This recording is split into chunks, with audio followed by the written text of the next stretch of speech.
polisi gelar olah TKP kecelakaan maut di Tol Cipali, Cirebon, Jawa Barat.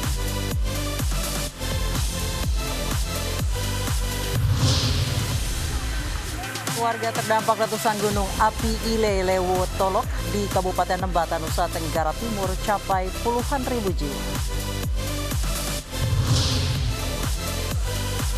Terpidana kasus ujaran kebencian Jerings dipindahkan dari rutan Kejari Denpasar ke Lapas Kerobokan.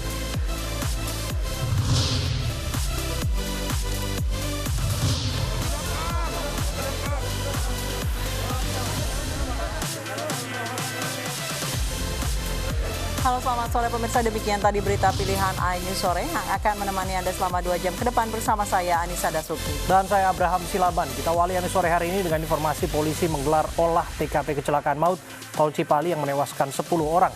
Namun polisi belum bisa menyimpulkan penyebab kecelakaan.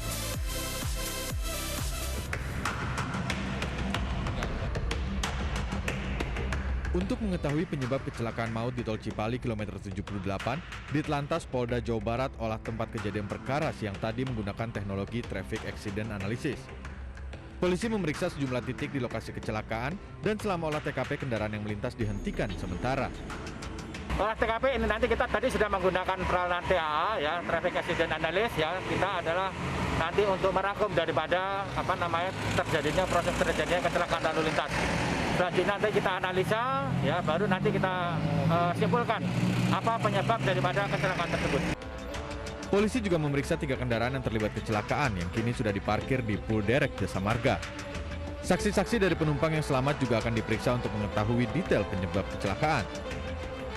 Dari Purwakarta, Jawa Barat, Irwan, iNews melaporkan.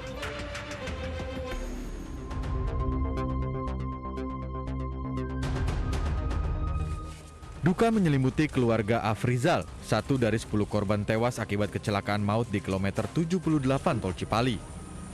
Keluarga menjemput jenazah Afrizal di Rumah Sakit Abdul Razak Purwakarta untuk dibawa pulang ke rumah duka di Desa Comal, Kecamatan Kasasi, Pekalongan, Jawa Tengah.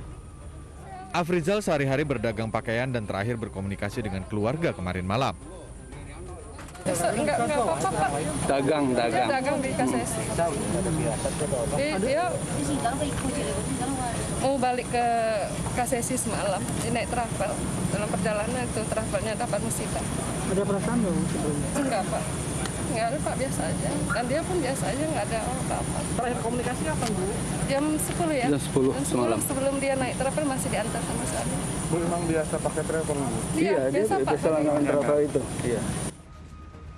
Sementara 2 korban selamat masih dirawat intensif, yaitu Topan, berusia 20 tahun warga Karangtalok, Pemalang, dan Tunari, 26 tahun asal Desa Mojo, Pemalang yang hingga kini belum sadarkan diri. Untuk korban selamat akan ditanggung biaya perawatannya hingga 20 juta rupiah dari Jasara Harja, sementara korban tewas mendapat santunan sebesar 50 juta rupiah. Setelah selesai identifikasi, kami pada kesempatan pertama akan menyerahkan santunan untuk korban meninggal dunia sebesar 50 juta rupiah kepada ahli waris.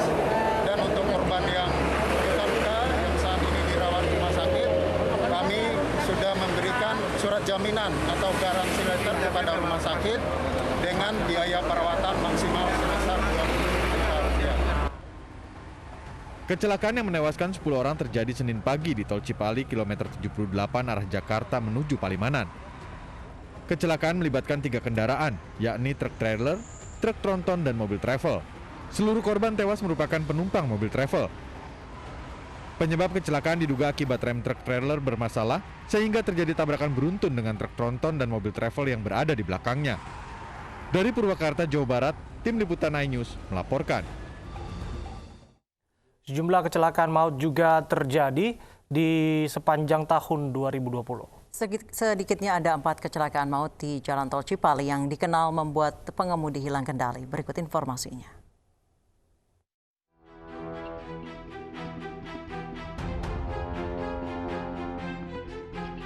Bus jurusan Jakarta Magetan yang mengangkut puluhan penumpang terguling di ruas tol Cipali Majalengka, Jawa Barat September lalu. 1 penumpang bus meninggal di lokasi kejadian akibat kecelakaan yang disebabkan pecah ban. Sementara belasan penumpang yang terluka telah dievakuasi ke Rumah Sakit Mitra Plumbon.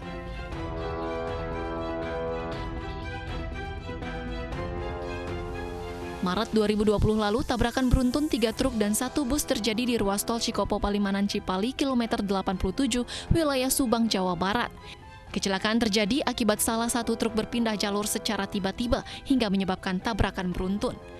2 penumpang bus meninggal dunia dan 5 penumpang lainnya luka-luka. Semua korban dievakuasi ke Rumah Sakit MH Tamrin Purwakarta.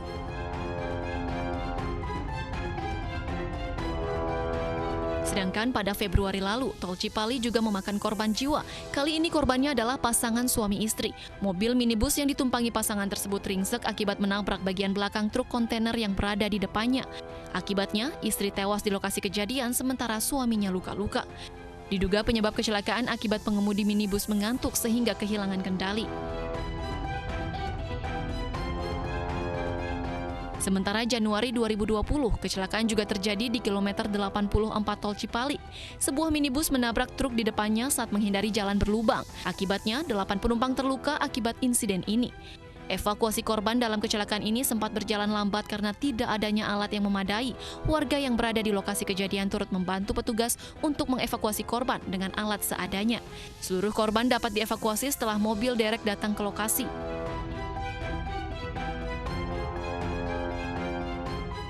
Di bulan yang sama, kecelakaan bus yang membawa rombongan Nahdlatul Ulama Jawa Timur terjadi di ruas tol Cipali kilometer 164 Majalengka, Jawa Barat. Rombongan kiai asal Jawa Timur ini hendak menuju Jakarta, namun dalam perjalanan bus menabrak truk yang mengangkut plat baja. Kondektor bus meninggal dunia dan 6 penumpang bus terluka. Diduga kecelakaan terjadi karena sopir bus mengantuk. Tim Liputan iNews melaporkan. Pasca pengiriman surat panggilan oleh penyidik kepolisian pada Minggu kemarin, kediaman Rizik Syihab di Jalan Petamburan 3, Jakarta Pusat terpantau sepi. Penjagaan ketat oleh warga sekitar rumah Rizik Syihab masih dilakukan sejak kemarin.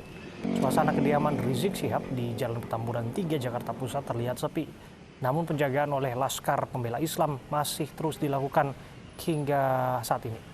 Rencananya Rizik Syihab dijadwalkan akan diperiksa penyidik Polda Metro Jaya Selasa 1 Desember besok terkait dugaan pelanggaran protokol kesehatan pada acara pernikahan putrinya.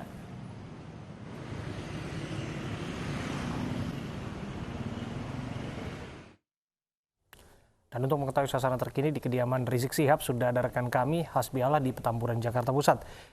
Hasbi, bagaimana sebetulnya penjagaan yang dilakukan oleh Laskar FPI di sana jelang pemeriksaan yang dilakukan besok?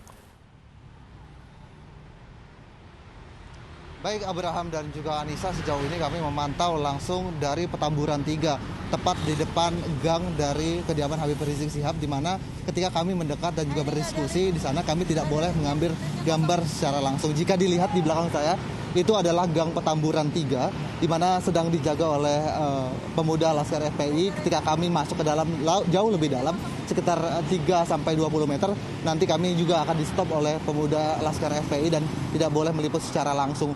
Kemudian kami diminta kembali dan hanya boleh atau diperbolehkan mengambil gambar dari seberang pintu gang masuk Petamburan 3. Dan sejauh ini kami juga belum mendapatkan konfirmasi dari pihak FPI apakah mereka sudah siap dengan panggilan Polda Metro Jaya besok pada tanggal 1 Desember 2020 jam 10 pagi. Dan sejauh ini juga belum ada konfirmasi apakah juga dari mantu Habib Rizik Syihab, Hanif bin Abdurrahman Al-Atas juga akan hadir terkait pemanggilannya besok. Dan ini adalah proses pengambilan ataupun pemberian surat kepada Habib Rizik Syihab yang dilakukan oleh pihak Polda Metro Jaya.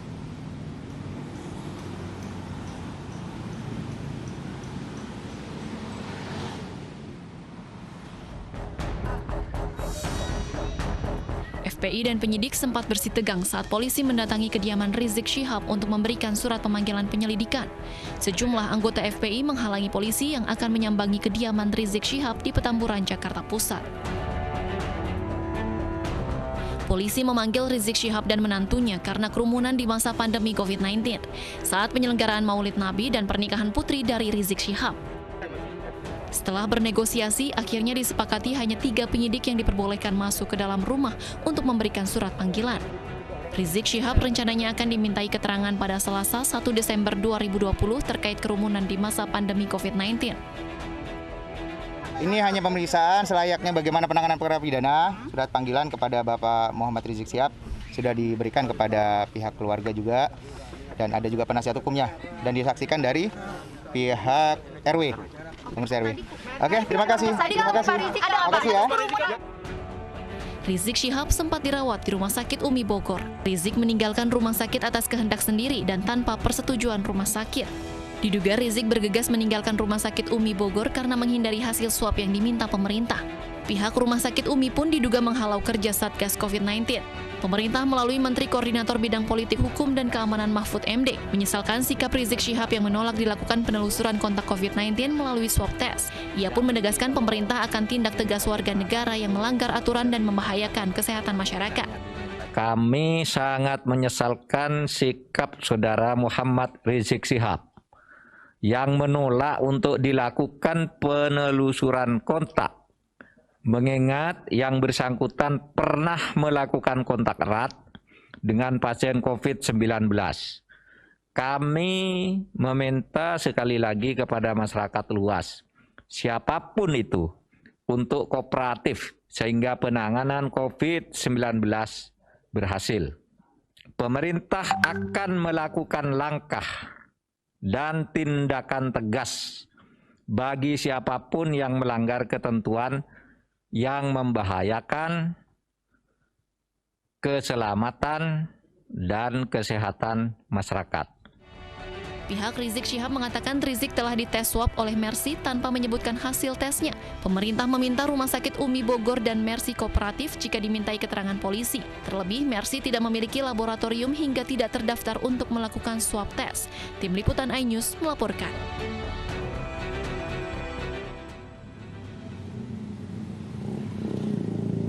Ya, tentu Abraham dan juga Anissa, ini adalah dua polemik yang dihadapi oleh Rizik Syihab, yaitu hasil swab tes yang tidak mau dipublis oleh dirinya pribadi dan juga itu tidak tahu apa alasan dasarnya tidak mau dipublikasi kepada publik, dan kemudian terkait dengan pemanggilannya besok 1 Desember 2020 adalah tentang acara yang dihadirinya di Tebet, Jakarta Selatan, acara Habib Ali bin Abdurrahman Assegaf, dan kemudian besok juga akan dipanggil calon mantu dari Rizik Syihab yang juga akan dipanggil pada besok pada pukul 10 pagi waktu Indonesia bagian Barat. Kembali Abraham dan juga Anissa. Baik, terima kasih Hasbiala, laporan Anda langsung dari Petamburan, Jakarta Pusat. Pemkot Bogor akan mencabut laporan terhadap Rumah Sakit Umi. Namun polisi menyatakan proses hukum tetap berlanjut.